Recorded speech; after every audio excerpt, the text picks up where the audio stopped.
Hey guys, what's going on? Welcome to the Ancient Angels podcast number six. Right? 6. I got JT here to keep my numbers right. I'm here for the details here. He has to fill in some of the things that I missed too. So today we're going to be talking about Bigfoot. This is going to be a crazy episode. I'm just going to tell you right now. I'm going to come right out and just tell you right off the bat, like Bigfoot. Just for everybody to know, Bigfoot is a Nephilim, all right? And there's a whole lot of stuff we're going to be talking about Bigfoot and its connection to Nephilim. And we're going to be talking about Esau and the Bible and like stuff that you probably not have ever heard anywhere else. And it's going to be it's going to give you a lot of understanding, hopefully, to what we're talking about today. And one of the things I wanted to share that is probably very controversial, I'm just going to say it right now too, is that one of the things I've said before is that gorillas are also Nephilim. They're de-evolved Nephilim, if you will. De-evolved is, I would guess you could say it that way. And one of the interesting facts about gorillas is the number of chromosomes that they have, okay? So, JT, I don't know if you know this, but you're supposed to have, 46 chromosomes? 46 chromosomes for humans. I'm not exactly sure the number. I know one too many is bad and one less is bad too. Yeah. So well, here's the interesting thing. You're supposed to have 46 as a standard average human, but I've said this, and it's kind of controversial to say, is like I think gorillas are basically like sort of forms of Nephilim offspring, but they might have like Down syndrome. And Down syndrome comes from having an extra chromosome in the human population. But so you have 47 chromosomes, which creates Down syndrome. Guess how many chromosomes gorillas have and apes? 47? 48. So it's 40. Oh, for two more, right? 2 more. So it's like double down. They've doubled down. So I'm saying, like literally that's what it is. So it's like, and it's not saying this is science, guys. This is the science. This is literally what it is. So it's not like looking at anything any differently. But like, you know, the reality is like gorillas have more. So it's the in between. So it's like we've got a number of chromosomes in great apes, which is.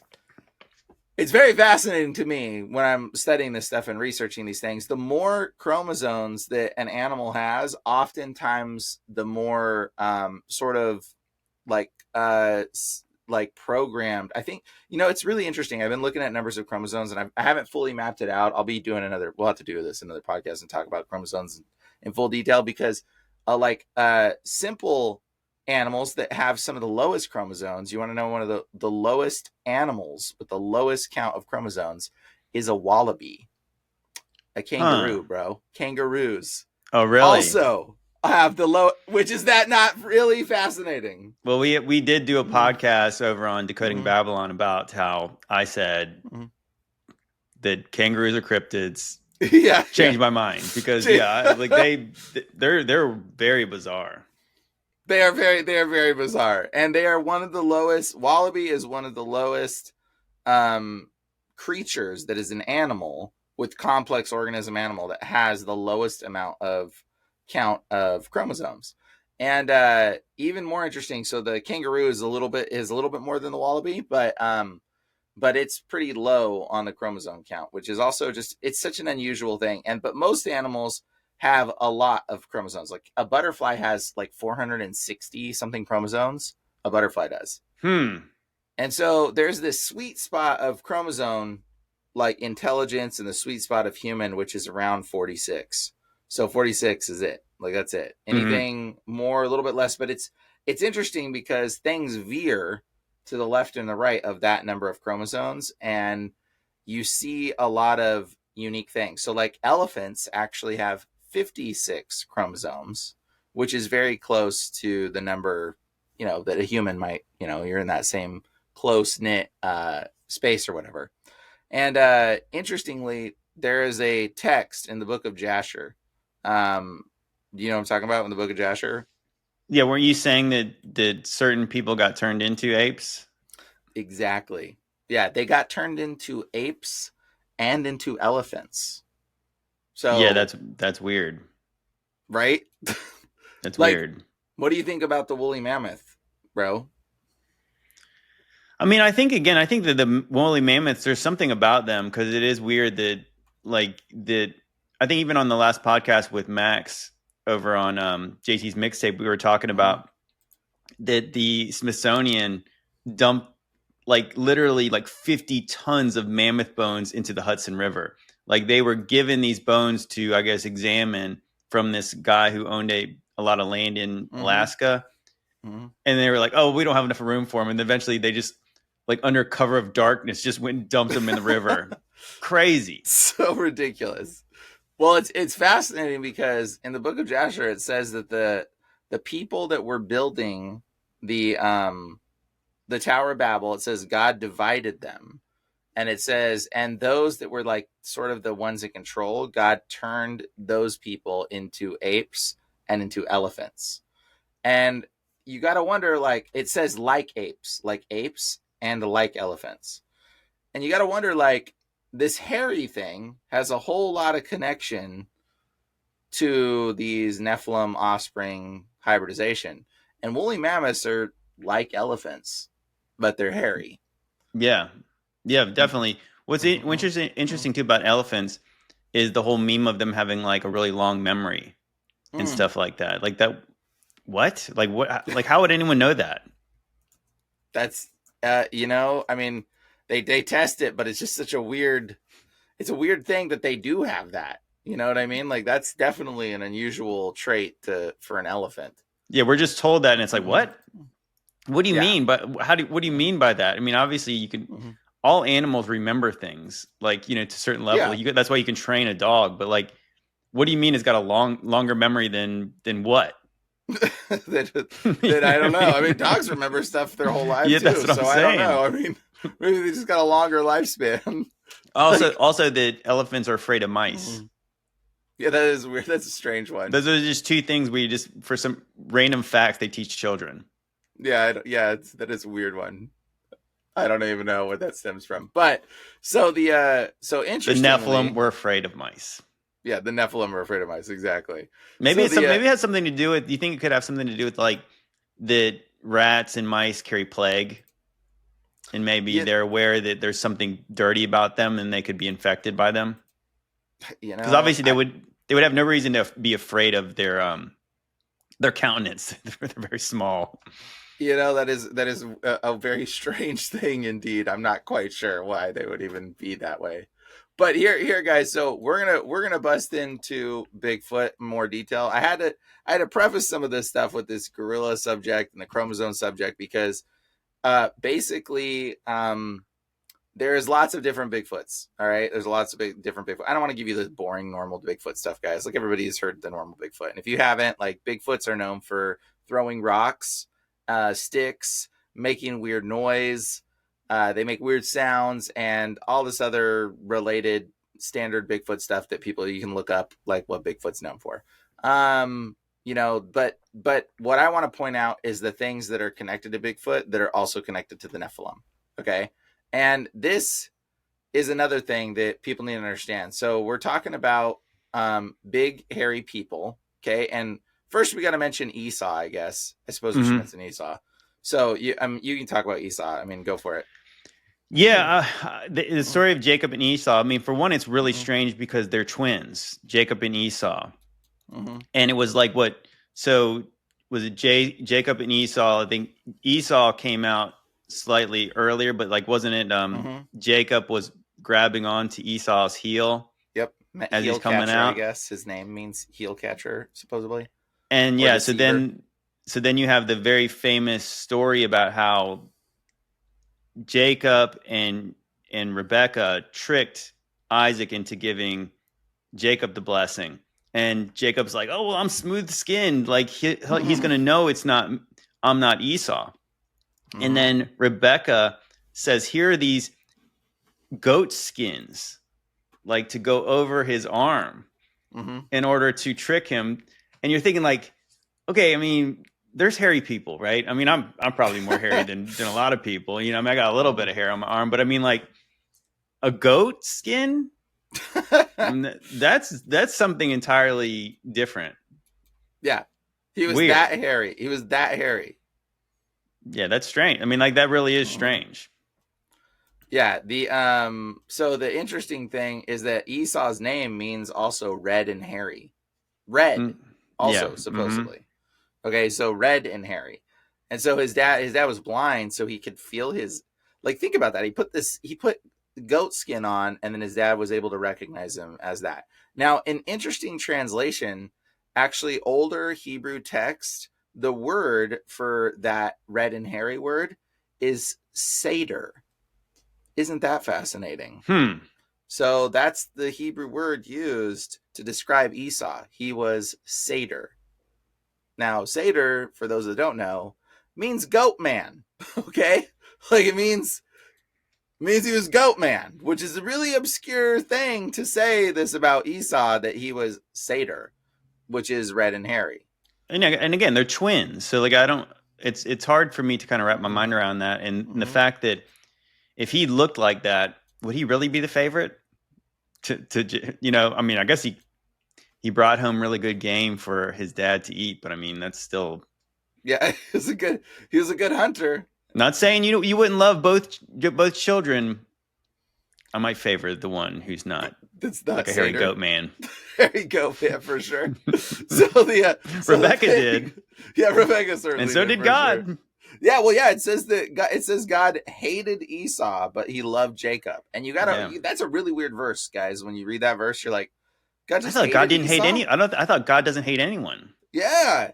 But it's like, when you understand the context of what was going on, the angelic manipulation and the perversion of the genome that had been happening since the beginning of time, that they had been trying to eradicate, somehow slipped in with this genome expression into one of the twins. Somehow there was a anomalous sort of genetic expression of a leftover remnant of the genetic code, potentially, of whatever Esau was, and that's probably why God hated him. I think hate's a strong word. It's not necessarily the word that we would understand today, but it was probably more along the lines of, like, God didn't want anything to do with Esau to some degree, because I think it had to do because of his genetics. Some people will say, oh, it's because he was corrupt or something. But I Well, I think, mean, I would say just based on the text, he hated him because he despised his birthright. I mean, yeah, so really, the genetics aside, they both could have been wanting the promise, but obviously Jacob was willing to do even some of them was pretty shady. Rebecca too, but she did that based on what God had gave her a vision, a dream that the younger was going to rule. And yeah, so, yeah, I mean, if you really think about it, actually, I just talked about this on my last podcast about how that people often wonder, like, well, why would God honor that? Because Jacob was not good. What he did was not good. What mm-hmm. Rebecca did was not good. But actually, I thought the cool message of that maybe is the fact that no, Jacob's not good, but he believed, and God's good. Mm. So therefore, I think maybe that's kind of the lesson, that God used a lot of flawed people. Now Jacob, despite his his hairiness, I think it was more about that he despised what God was Esau. promising. Yeah, So I Esau is mean, and hairiness. he's obviously clearly a child of the flesh, because he would take a bowl of soup over all the things that God promised Abraham. Yeah. Oh, but by the way, that story, just to clarify, in the book of Jasher, is a little bit different than what our narrative is about the bowl of soup concept, that he would just take it. And if you read in the book of Jasher, it explains that he actually killed, who was it? He killed, what do you remember? It was the, Well, in the story of Jasher, it says that he actually like decapitates Nimrod. yeah, Nimrod. That's who it was. Yeah.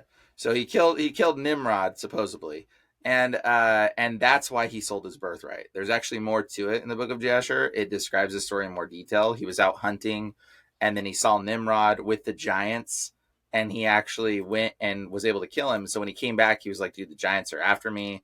Like, hide me, protect me, and give me food." It wasn't just give me food. And then he was like, "Dude, I just killed the king of the world." He's like, "I'm gonna be Nimrod. I got Adam's cloak." He Mm-hmm. actually had Adam's clothing, his cloak, I guess. And so he was like, I'm going to be the next king. So he was like, yeah, like take my birthright. I'm king. I just killed the king. So his attitude was a little bit different with the Interesting. Yeah, understanding. that kind of makes sense because maybe he's like thinking like that. I would rather have this than Yeah. what God has to offer. Yeah, That exactly. He's like, yeah, yeah, that's exactly what it you know what's was. interesting too. I knew Gary Wayne had talked about in his book that because he follows kind of like the all the nations that are mentioned in Genesis, but then it's kind of like the Esau's line, the Edomites, they mixed with giants at some point, Mm. some kind of the giant tribes. Yes. Yeah. Yeah, they did. And so that's definitely, I think that's for sure a good hypothesis there. And so like I know that whatever that situation is, like Esau like he thought he was gonna be king. And so that's part of the reason why it lays that out. Now these lines, these lineages that bred in, all of these lineages were hybridized with some type of animalistic DNA, and they came out either giant or hairy or both. Okay. And so there's a lot of stuff connected to what we would call Bigfoot, right? Now, interesting to point out is like Bigfoot, there's multiple stories of Bigfoot. Like we've got the abominable snowman, we've got Bigfoot, we've got Sasquatch, we've got the Tokolnosh in African Yetis, tribes, the Yetis. Like, yeah, there's why is there so many different names for this the same. skunk ape. Yep, the exact. Say any more if you can think of any more, because there's so many different names There's for this it. creature. It's like the same way that around the world there's mentions of giants, gods Yeah, coming down from the heavens, and a flood. There's also almost an equal number of stories of the wild man. yeah, the wildmen, the giant hairy people, like, and wildmen is very keen, guys. Like wildmen is something you guys can Google search, and you will see like this tons of these old drawings and images of these hairy people that were just like called wild men that supposedly, and they, some of them are clothed but they're totally hairy, so they were intelligible, but they're also still covered in hair.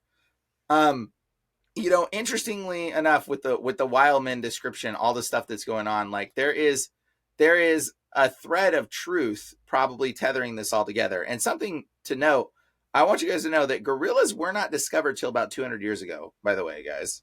Gorillas were not discovered till about two. Jane Goodall was involved in some stuff, like, and that's why Tarzan and Jane. That's where Jane gets the name, is from Jane Goodall, like supposedly connecting to some of the stuff. I think, I don't know how valid that is, but there's like a bunch of stuff connected to some of these related kind of things. And so the when you look into it though, like gorillas were actually believed to be a race of angry men by the natives in the area. They were not considered an animal. Like they were considered a race of angry men. Like, and that's what they knew them as. So like they're a fairly new creation, guys. Like gorillas again are potentially Down syndrome Nephilim that were actually at one point related to Bigfoot in some capacity.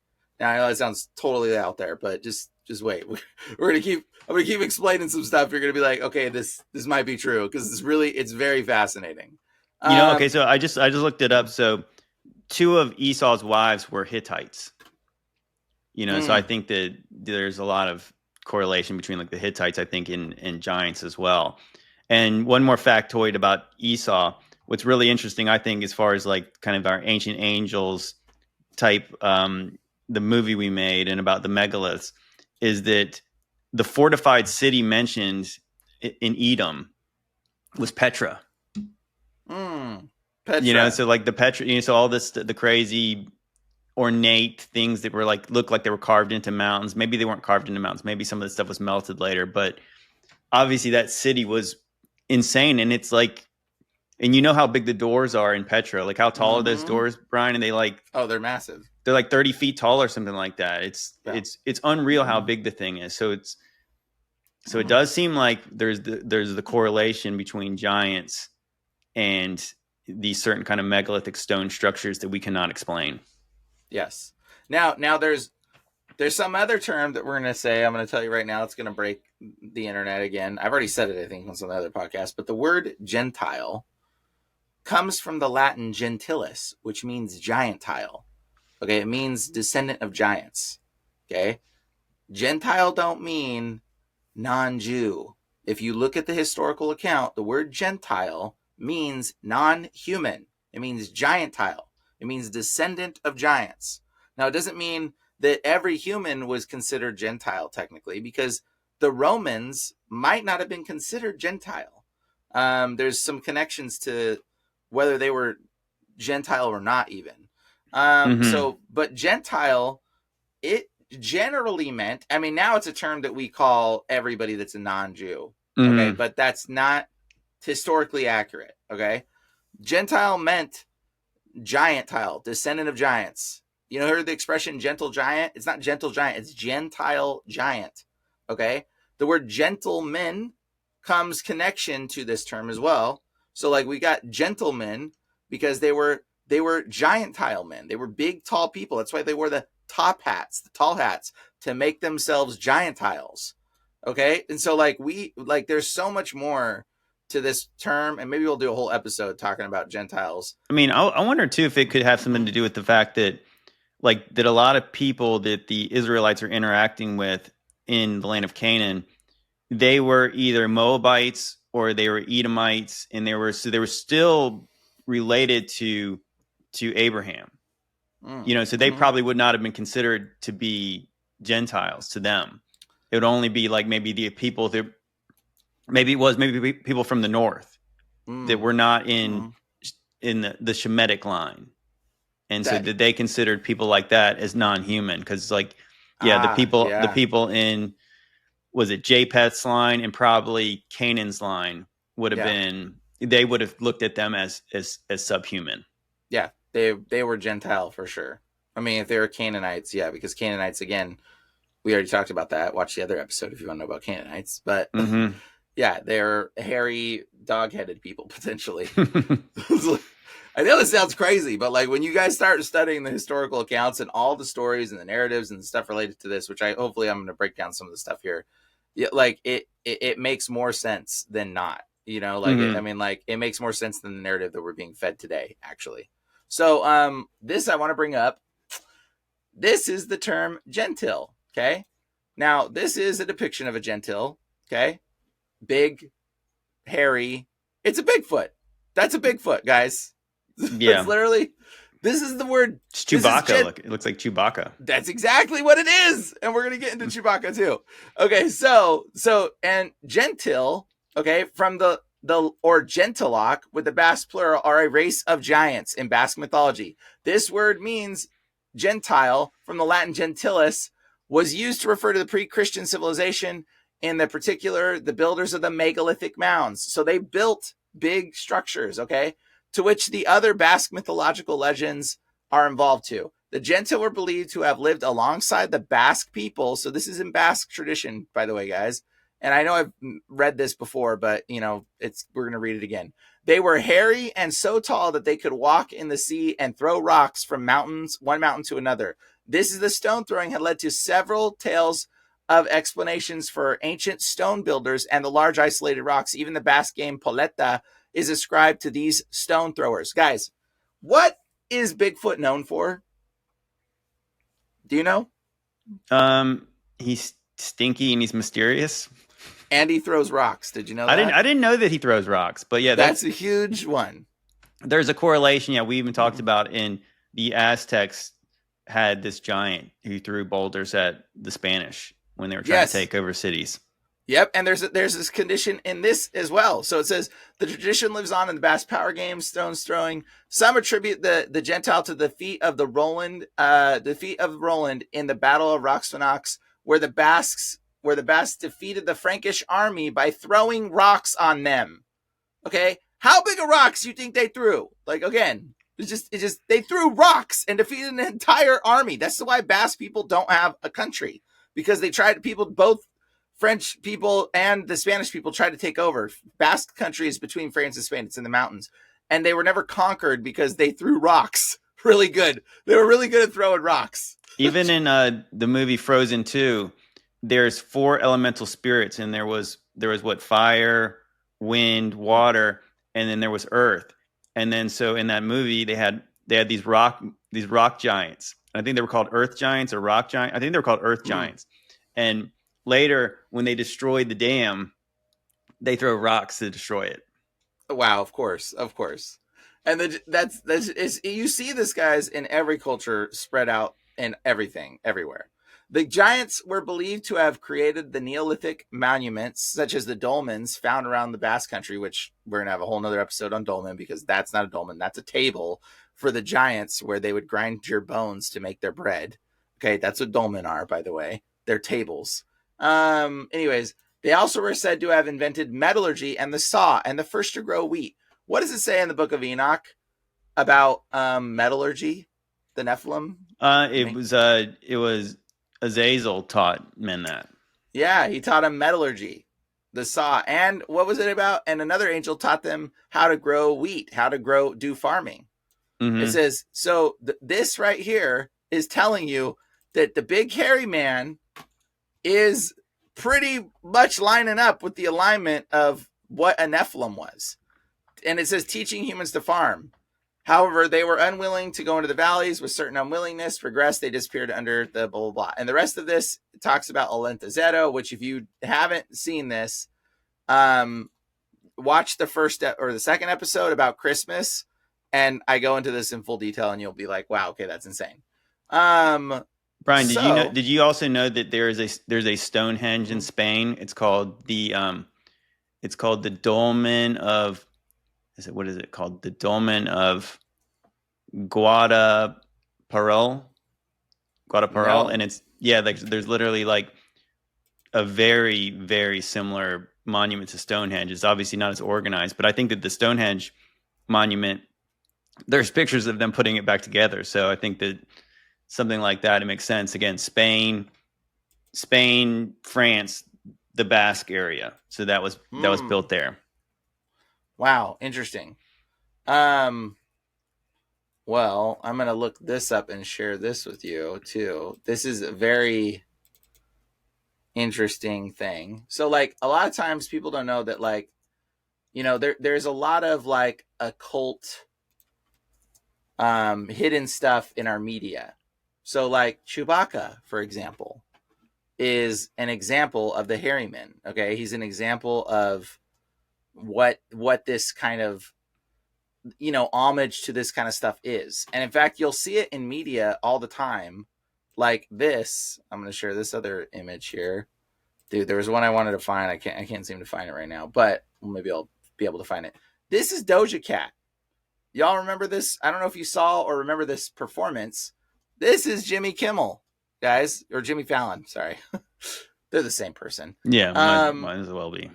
Yeah, what, like dressing up like this hairy thing, but like what is this performance she did as this hairy creature thing with these things around it, guys? Like, if you know what the Nephilim are and you understand this is an homage to the Nephilim. That is what this is. This is an homage to the hairy monster men. This is Chewbacca, guys. This is what Chewbacca is. Okay, and again, like George Lucas put a ton of occult symbolism in all of his stuff. George Lucas put a ton of occult stuff in here. So like this hairy thing is very, very much, you know, it's Bigfoot, guys. It's Bigfoot. That's what it is. And like they mock it, and because people don't know, they do stuff like this and make fun of it. And like Jimmy Fallon or whatever is just like, you know, oh, it's a funny thing. It's styled. They're putting it like straight up in your face, mocking that you don't know what this is about. People don't know what it is, but it is interesting how Chewbacca is. He seems very primitive, but he's the one who's the pilot of the Millennial Falcon, and he's got these kind of advanced weapons, and he helps fix the ship and stuff like that. So he is intelligent, but he obviously doesn't appear to be intelligent. He just appears to be a monster. Yep. He appears to be something that's not able, but he's got technology. He can fix technology. Okay, yeah. What were the Nephilim known for? Like metallurgy and technology. Even though they were big, hairy monsters, they were also good at creating things and building things and fixing things. Chewbacca is Nephilim, guys. Chewbacca is homage to the hairy men, the wildmen, the Nephilim, the Gentile, okay? And we have remnants of this stuff in our cultures everywhere, all over the internet. So if you ever see a big hairy person that looks like Chewbacca or whatever, they're paying homage to this. And there is an occult website that had a blonde Chewbacca female thing. And I was trying to find it, but the website, I don't know, it's not coming up in the search algorithms. But this is also something that is basically paying homage to that, which is what we call, again, werewolf syndrome. Now, we've talked about this prior in the other episode, and you guys should watch it for sure. But there is an interesting component to the werewolf syndrome I want to point out is that, like these people have hair growing on just their face. So these people are actually different genetically, probably more akin to like werewolf syndrome. Okay, is more akin to what we've showed in the last episode where we talk about this kind of stuff that's akin to the Canaanites, right? And so their noses even are different on these children. If you notice, like how broad the nose is, it's almost the width of like the face. Like this is almost becoming like, it's almost like a snout in a sense. Okay, so like there is different genetic anomalous kind of things that are going on here. Now, something else interesting is this kid's got like a whole hair thing growing here.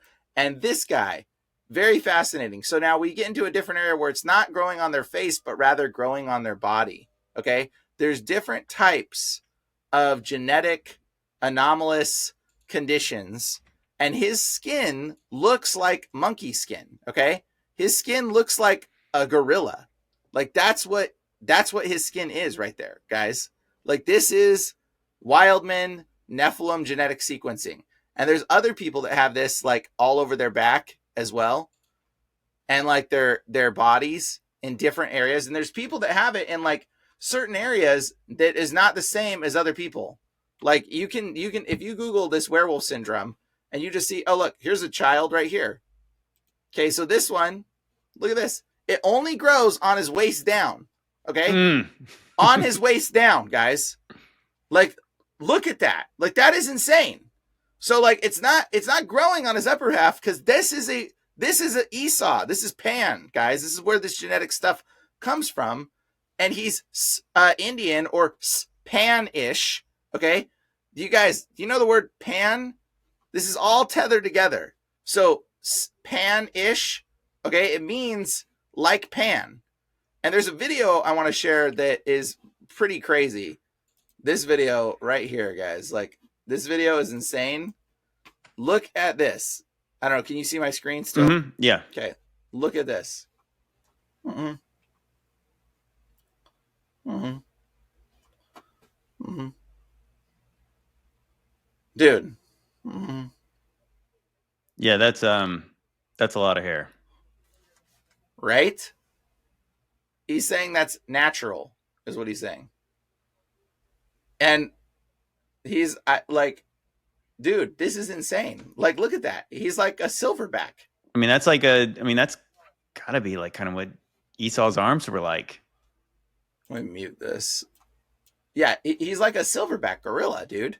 Like, look at that. That's insane. Like when you really see what's going on, like, dude, this guy has genetics that are totally different. He's also describing hair on the back of his legs. Now, there's a lot of people that will get hair on just their calves.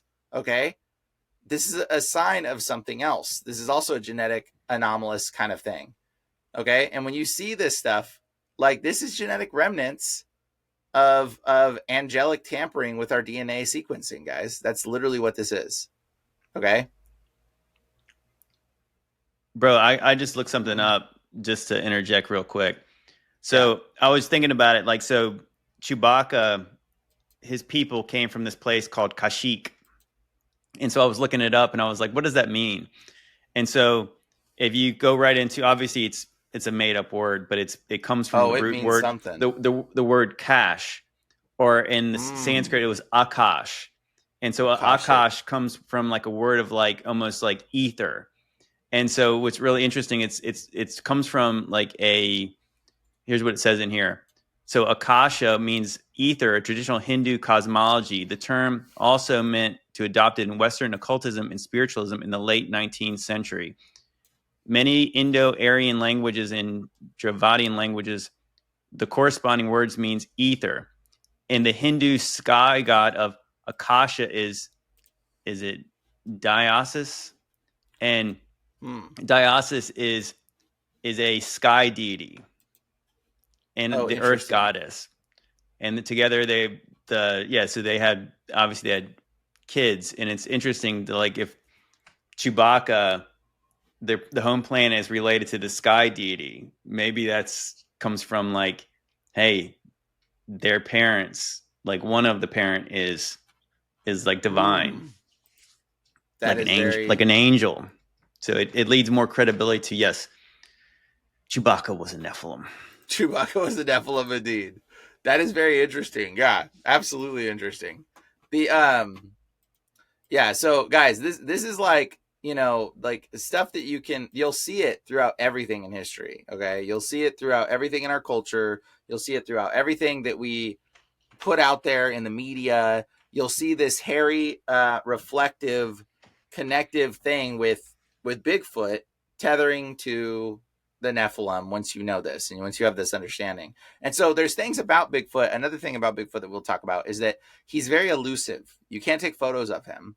Okay, Bigfoot. He's also known to teleport. Did you know that? Yeah. Bigfoot teleports, Mm-hmm. and sometimes travels in packs or groups of families. Okay, and he can be known to be violent. Sometimes, actually, Bigfoot gets mistaken for Dogman, apparently. So Dogman is different than Bigfoot, and there's a lot of like crossover that people will get the two mixed up. But Bigfoot tends to be, he'll teleport from one spot to another spot, and that's because he's not a physical thing, guys. He's a spiritual thing. Like there is something spiritual aspect to Bigfoot. That's why you can't take photos of Bigfoot either. Like you can't get videos, you can't get photos. I'm pretty convinced that if you have a video or a photo of Bigfoot, it's fake, in my personal opinion, because like you can't video spiritual things. And I think he is potentially more spiritual than he is physical. So We talked yeah. about on the other pod. I did a podcast with Question the Narrative, and we were talking about that a lot of times when people see Bigfoot, they see orbs too. That is also, yeah, that's a huge thing that people will see orbs that show up before Bigfoot appears. A lot of times there'll be like something else going on. Yeah, to me, it makes sense that it's like that in the Peter Pan movie and all the Disney stuff. When you first see a fairy, it just appears as an orb of light, and it's only when you can see, like it's like when she lands, you'll be able to see what they actually look like. So yeah, the fairies having some kind of correlation with these strange ape men. Yeah, it does lead some credibility that this is more of a spiritual thing. I have considered the possibility that if somebody says, "Oh, they're teleporting," but what if?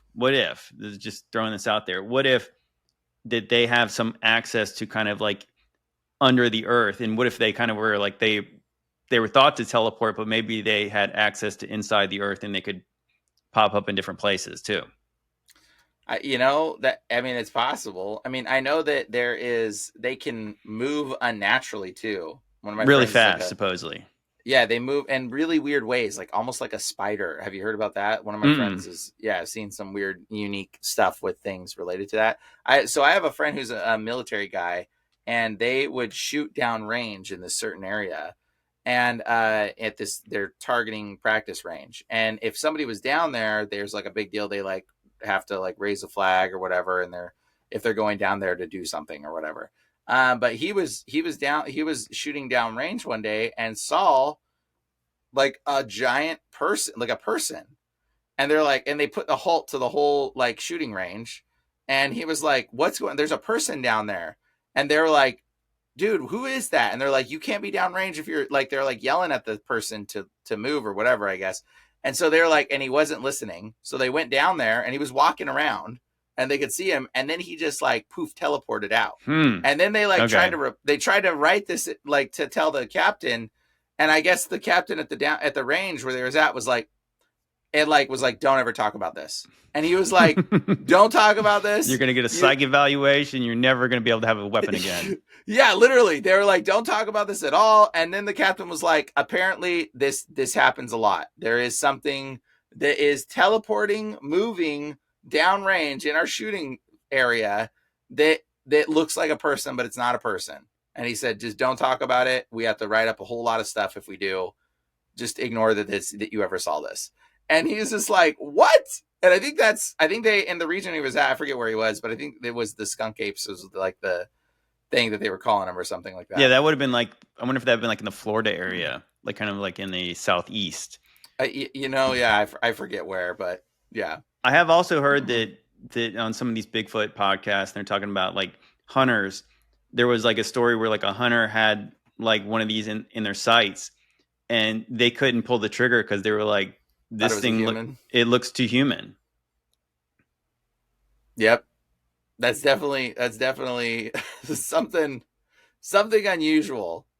Like, because it's more than just an animal, because they do feel that they're very human-like, and they also knock on wood in forms of communication. So a lot of times people will hear like knocking before they appear as well. Mm-hmm. And there's another name they call them, the Yowie, I guess, or Yowie, or and then wood booger or wood bear booger or something like that. I don't know. And so these are all the things that, when you're like considering it, you're like, why is there this connective thread to all of this? And it's repeated in all these cultures. And the Tokonosh, something about the Tokonoshi, that this is in the African culture, which is a little, sometimes he's depicted as little, but he can also change shape. Okay. And the Tokonosh is this hairy creature, but sometimes he'll be depicted as a goblin-like creature, but he's evolved. But older ones, it was hairy, and to the point where it was actually the orangutan.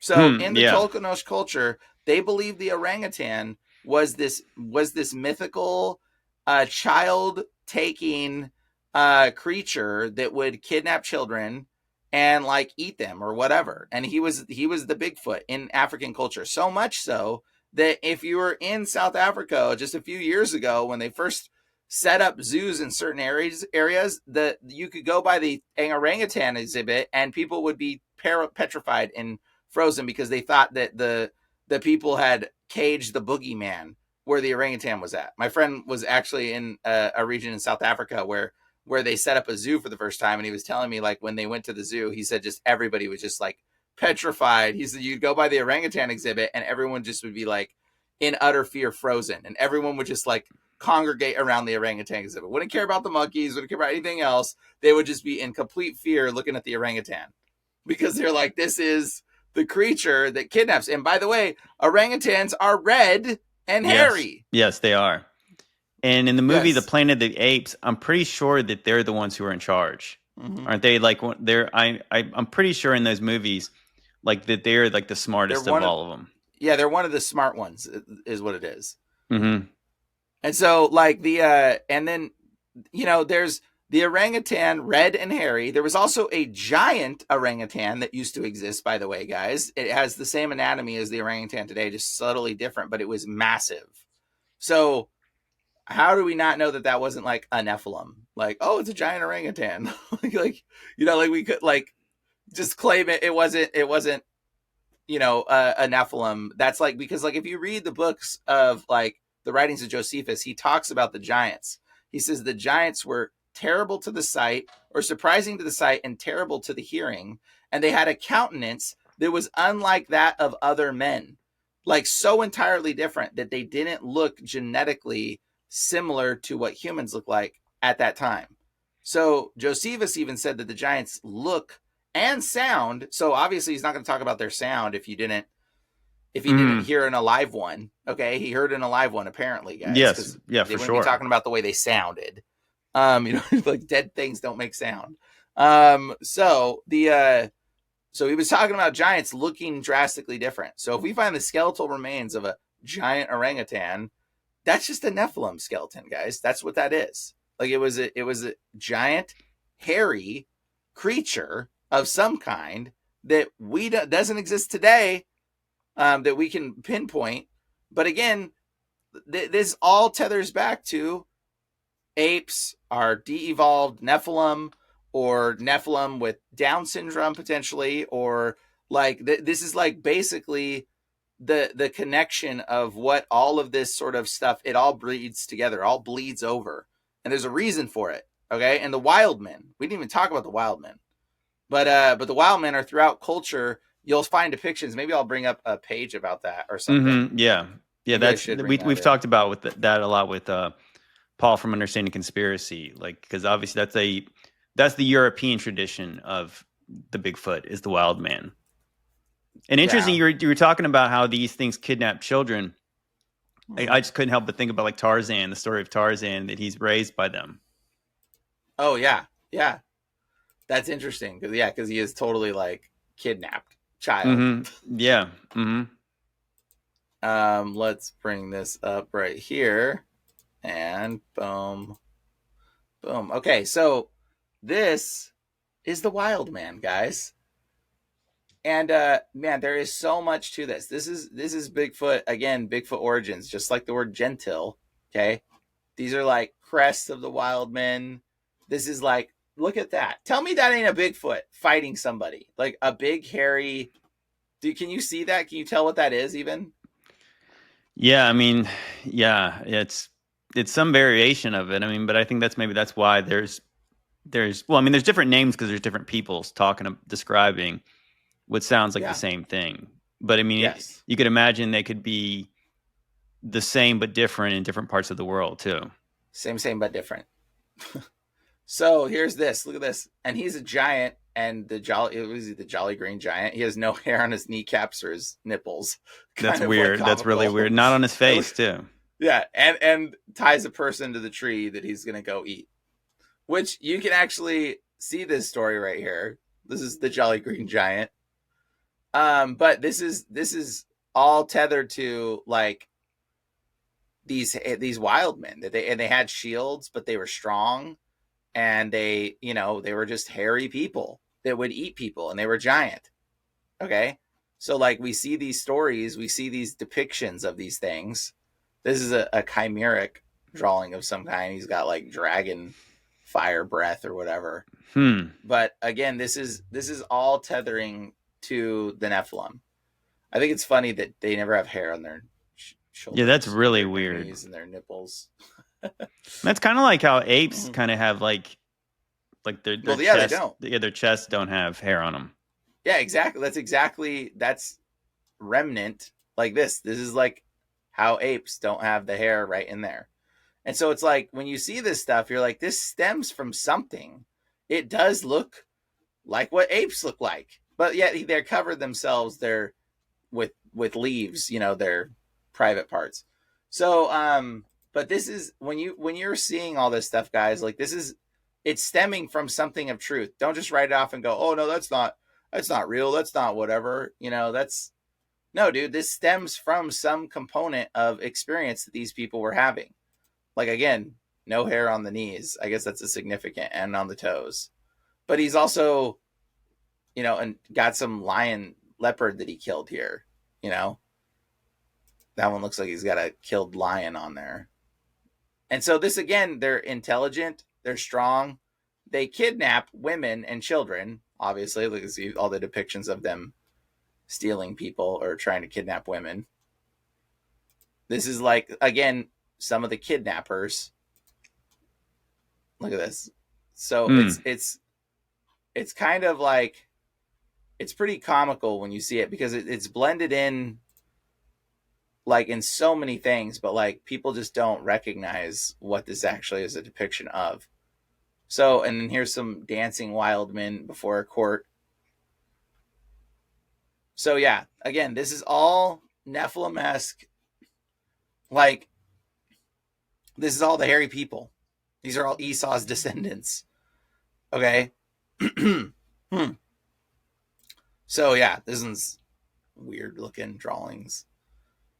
So yeah, but they have descriptions of this. So anyways, this is the Nephilim, guys. This is what they became. They became something akin to gorillas. And it's like, well, where did these things evolved. They de-evolved.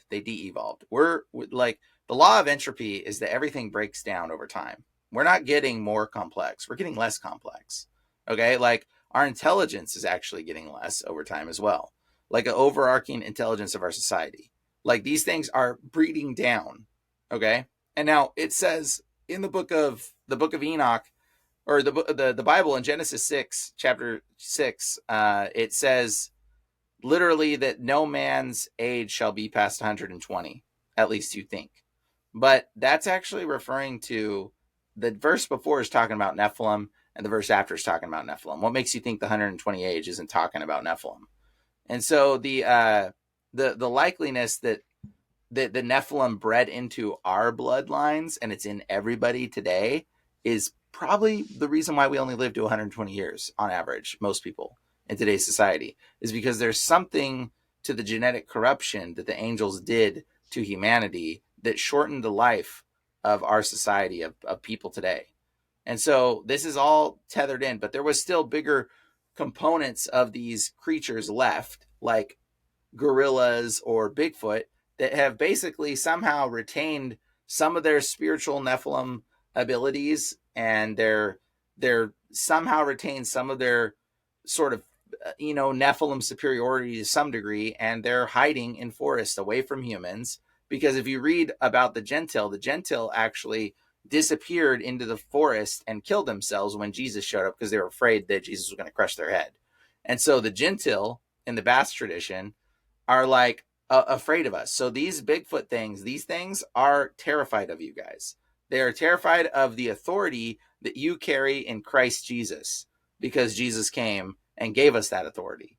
And so that's why Bigfoot is elusive. That's why he's hiding from you. That's why he's in the forest. That's why he's not where people are. If he does exist, if he's around there somewhere, like, you ain't going to capture him on a camera because there's some spiritual aspect thing that they've got, and it's just, you're not going to see these things. But yeah, are people physically seeing this stuff? I think they're physically seeing it with their eye.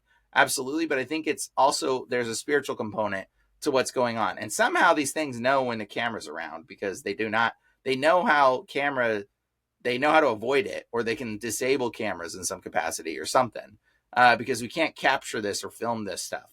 I feel like, it'd be a really good thing if you're ever in a forest alone. The best thing to do is just start recording with your camera. It's like nothing will ever come near you, supernatural, or attack you if your camera's on. Like, might be the best defense. Build a rig with 4 cameras on every direction. You'll be totally fine. GoPro strapped to your head. Yeah, GoPro yourself up, and like, you'll never be attacked by any monsters, because they know when they're being recorded, and they don't want to go near it. So, anyways. I think that's given enough research. I think people should go dig into the wildmen. You can dig into more of the genetics of hairiness and stuff, and look into these things. I don't know. Is there anything else that you want to mention? I wanted to just mention what you thought about, like, the whole kind of King Kong stuff. Like, that obviously this is a giant gorilla. Like, I mean, obviously literally like a giant, like so much bigger than any normal ape or gorilla. Mm-hmm. And there's just this story, obviously the classic story is that it like kidnaps a woman, climbs up to the top of the Empire State Building, and it's just like, it's kind of a weird thing. I guess Bigfoot came from, or not Bigfoot, King Kong came from Skull Island. And it was kind of like this almost place that was kind of protected from all the rest of the world in time and stuff like that, and it had dinosaurs and King Kong. So what does the King Kong stuff come from? I mean, it sounds like it comes from a very similar place to this. Yeah, well, Kaiju is what King Kong is. He's a Kaiju, and that word is actually Japanese. It's referencing basically Nephilim. So, like, I have a video talking about Kaiju, but here's a more interesting thing. Just so you guys can know, this is in Japanese or ancient Chinese. This is the word for monkey, okay? This word right here, this symbol right here to the left of it, that's the word for dog. And this symbol right here is the word for humanity. Dog plus humanity equals monkey. Isn't that fascinating? That is interesting for sure. right? Dog humanity is how you write monkey in ancient Chinese, ancient Japanese.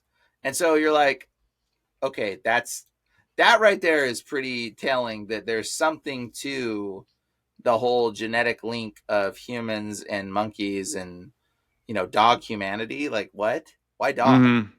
Like Canaanites? Is that what they're referring to? Like Canaanites are what we call monkeys today? Because that word was invented a long time ago. It just evolved to what we call it now.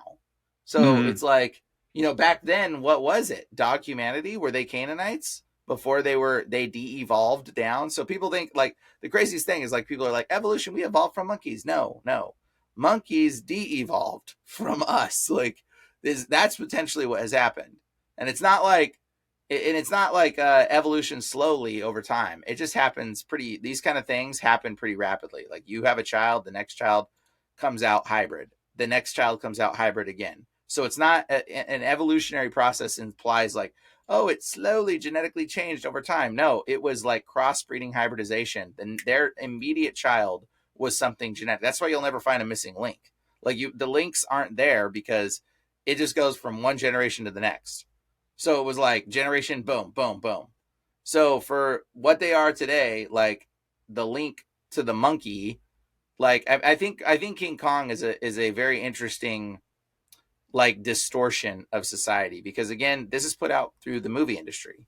And for those that don't know already, my view is that everything in the movie industry is evil. like I think every movie is evil. This is what I think. And like, Except I'm for like, Ancient Angels, which is except not for evil. Ancient Angels. Yeah, that's not a movie. That's a documentary. It's Okay. okay. Okay. But yeah, I just have this perspective that pretty much everything in the movie industry is brainwashing and manipulating you to some degree in some subtle way. So King Kong is basically trying to misallude you from the understanding of what the Nephilim were. They were giant, hairy, animalistic, monkey-like creatures. And I think they're trying to put this idea from fairy tales into something unknown that people don't want to know about. In fact, like, Donkey Kong also is from a story about this Japanese monster. Isn't the Japanese, name is so weird too? Donkey Kong. What does that have yeah. to do with donkeys? Uh, this is this is very interesting. And he throws barrels. Yes. So let me pull this thing up, and you'll see it, and you'll be like, "What?" Let me see if I can get this up here. But yeah, Donkey Kong is from a creature, Japanese monster that kidnaps people with a barrel. So there is a creature. I gotta find this thing. He's not very popular in lore, but this is where Donkey Kong comes from. Let's see. Well, you know what? I can't find it. But there is a Japanese creature that is this big hairy monster thing that would kidnap children, and he carries a barrel on his back.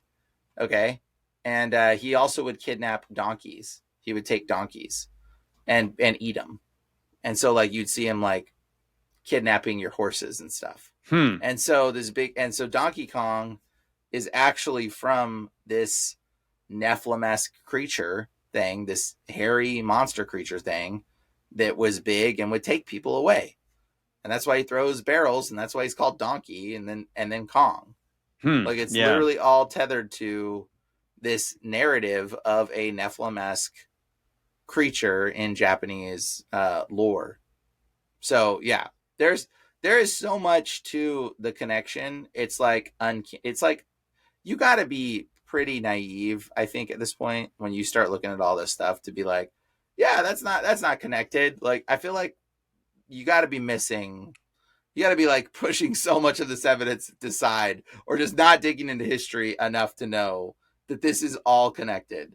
Like, it's to me, it's like, I'm like, yeah, gorillas are definitely de-evolved Nephilim. Like, I just see it now, and I'm just like, yep, that's what that is. Like, that's how I view it at this point. Anyways, so yeah, I think that's all I got in the Bigfoot arena. I'm trying to think if there's anything else that I can think of at this moment.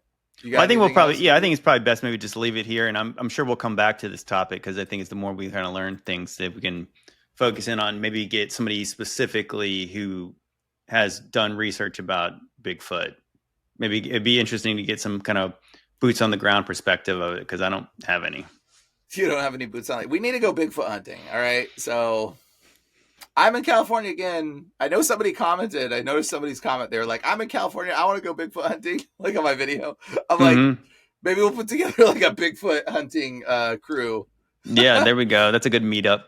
That would be fun. The Bigfoot hunting Nephilim Bigfoot crew. Mm-hmm. Awesome. All right, guys. Well, I'm sure we're gonna have more about this subject here coming up soon. Stay tuned for the next episodes. I think the next episode we might be talking about like genies potentially. Maybe we might be Okay. going into Mm-hmm. genies. Yeah. And and so some of that sort of historical context. And we'll see. We'll see what the next one holds. But thanks for tuning in and appreciate you all so much. And subscribe and like, and I will have t-shirts for Ancient Angels t-shirts on the website like very soon. We'll just say very soon. Awesome. All right. Later, guys. God bless.